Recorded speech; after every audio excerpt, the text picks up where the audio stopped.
Hello everyone, I am JVN Dr. Mohammad Miraj Alam, Assistant Professor of Economics, Jyoti Vidyapit Women's University, Jaipur. In this session of video, I will discuss about the problems associated with the education system in India. This is the part of status of education in India. This is the part of course of Indian economy, a paper which taught uh, in a BA B.Ed program second semester. Right. Before this video, I have discussed different issues and the committees and the concept of educations in the previous video. Now, in this video, I will specifically discuss about the problems associated with the education system in India. Right.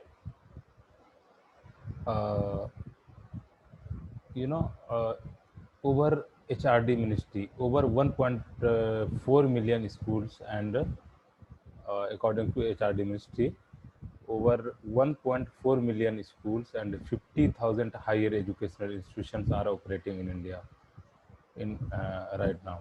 Out of 907 universities, there are 399 state universities, 1 to 26 deemed to be universities, and 48 central and 334 private universities. This is the condition of universities in India. This is the total number of universities in India, right? Even after more than 100 years of Gokhale's Bill 1911, where universal primary education was originally mooted, India is yet to achieve this goal, right? It is almost more than 110 years after passing this bill, we are not able to achieve the 100% universal primary education. This is the, I think, the biggest problem of the education system, right? China had achieved it in 1970s. Think how much China is ahead of us.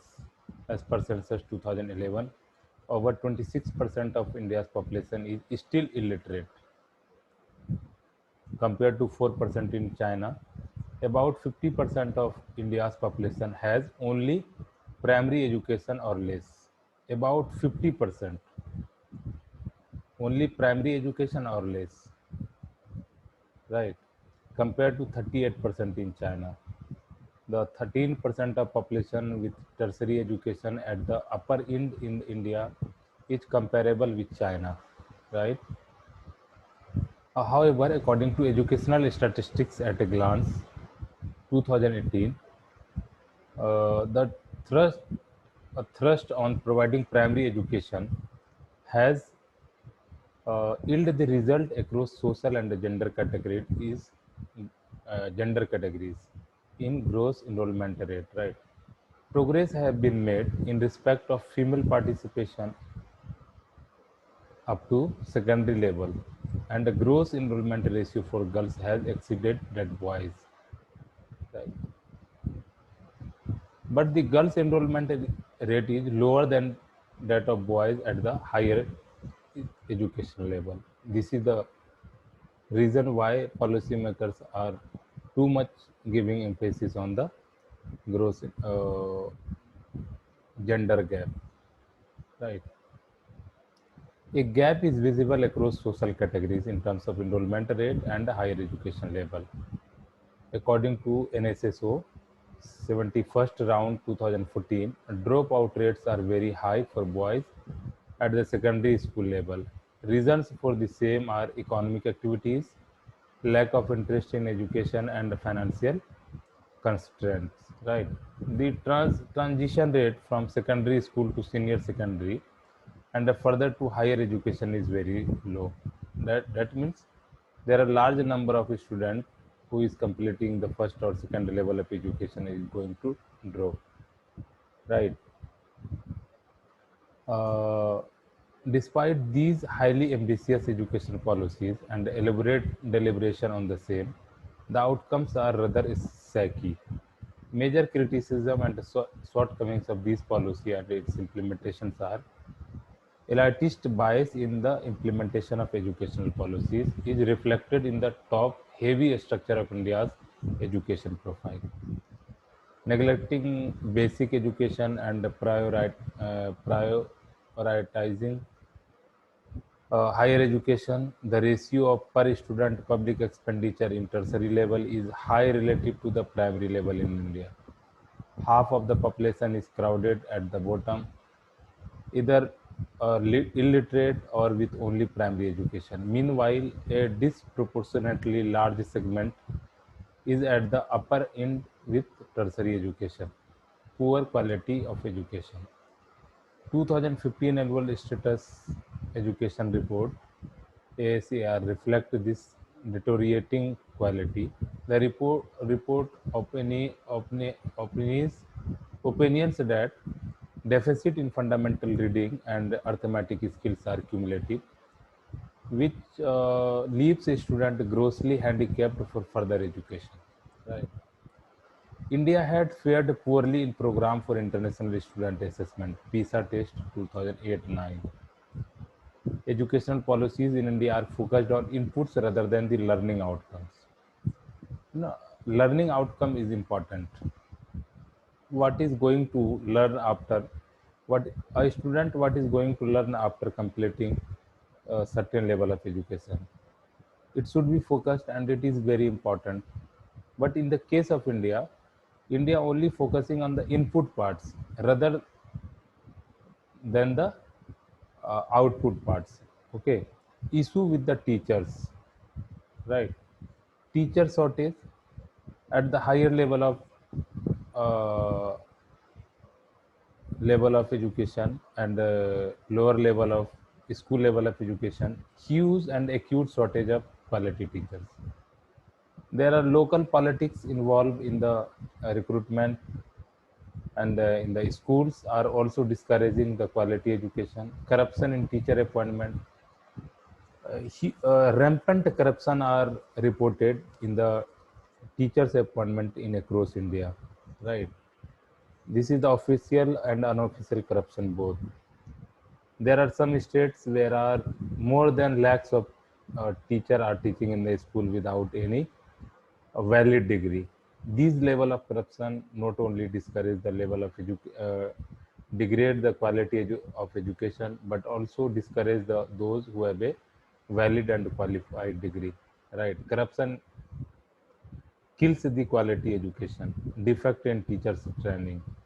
The training system of teachers are not up to mark in India. It should be improved properly. It should be improved timely.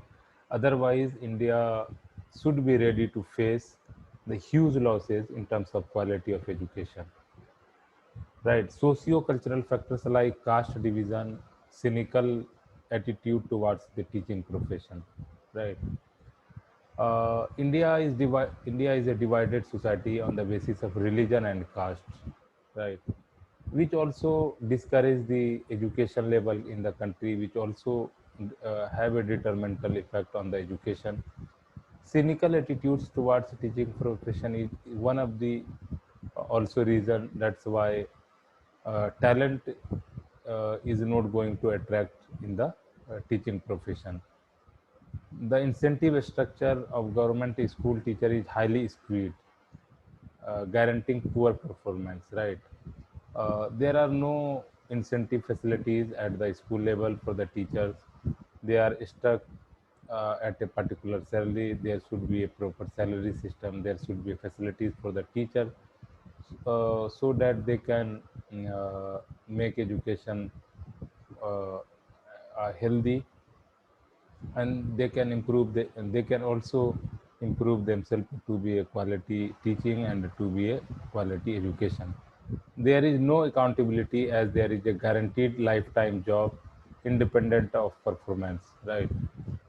Inadequate public spending. From 1950 to 2002, education expenditure as a percentage of total government expenditure increased from 7.9 to 11.7, and as percentage of GDP increased from uh, 0.64 to 3.31, but it is still not reached 6% of GDP as was recommended by Kothari Commission way back in 1964, right? Expenditure by the government on elementary education is more than the tertiary level, but expenditure per student is more in tertiary, so that there is a need to increase expenditure in all segments, right? Non-inclusive and inequitable education system. India's education system is lacks inclusiveness, right, and lacks of equity, justice. All India survey on higher education has shown that in West Bengal, Muslim student in universities are very low. Lack of education at primary and secondary level is said to be the main reason. Even though Article 15, Clause 4 and 5 provides reservation for SC, ST, OBC in higher education institutions, Economic Survey 2018-19 points out their inadequate representation in these institutions.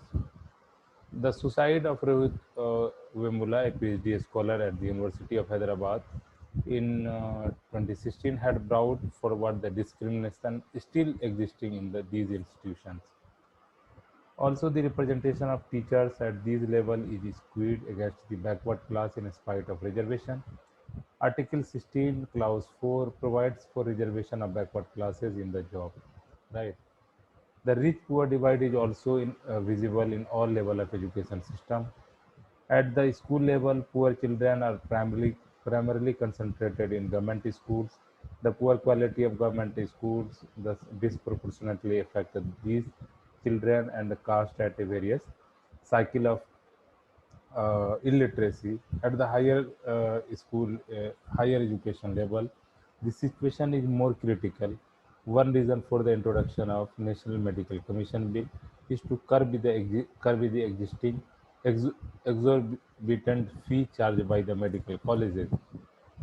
The inadequate employable skills of youth in India, youth coming out of the higher education system in India are not employable as they lack relevant industries level skills. India's long-standing neglect of primary and secondary education has limited to access to quality basic education.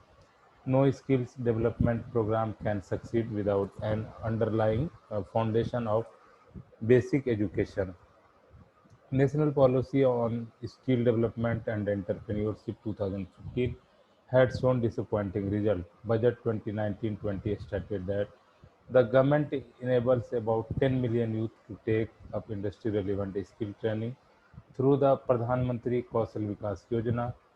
The budget has also increased the focus on new age skills like artificial intelligence, Internet of Things, big data, 3D printing, virtual reality, and robotic. Currently BTech courses in artificial intelligence are offered mostly in premier institutions only. Sports education is grossly neglected area in the Indian education scenario. Even today, sports education is considered as a luxury in India. Can you think about it? It should be mandatory for all the children, right? Because sports activity make a student healthy, make their brain free of stress, right? To release the stress, sport is one of the good medicine. Budget 2019-20 proposed national sports education board for development of sports person under Khelo India program. Now we will look at each rung of the education ladder in India, right? So this was the problem of the Indian education system. Early childhood education is needed for the cognitive development in the earliest stage, right?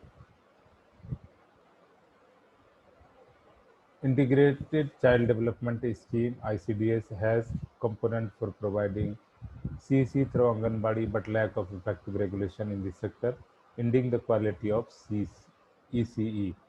There is a National Early Childhood Care and Education Policy 2013. However, the policy has not been properly implemented. There are multiple service provided, but there are no clarity in type of services provided. Sprawling of unregulated private channels, both organized and unorganized, which is also spreading the rural areas, has led to inequitable access. uneven quality and commercialization of ECE. Both Anganwadi and the private schools focus on reading, writing, and arithmetic rather than the cognitive and conceptual development. There is a decline in the quality and the training teachers.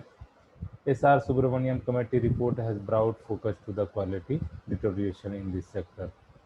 Right.